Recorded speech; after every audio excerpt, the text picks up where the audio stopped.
परमपद उपवगो यथापि पुप्परा सिम्हा कैरा माला गुणे बहु एवं जातेन मच्चेन कत्तबं कुशलं बहु।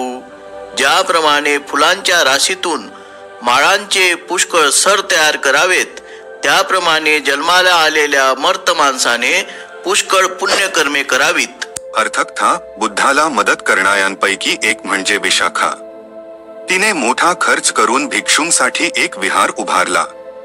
त्याचा तिला इतका आनंद झाला की तिच्या मुलाबाळांबरोबर धन्यवाद गीत गात गात त्या विहाराभोवती तिने प्रदक्षिणा घातली। हे जेव्हा बुद्धाला कळवण्यात आले तेव्हा बुद्ध म्हणाले, मागील जन्मातील तिची एक महत्वाकांक्षा या कामातून ती पुरी करीत आहे। बुद्ध पुढे म्हणाले, तेवढे तरी सत्कृत्य सर्वांनी करावे।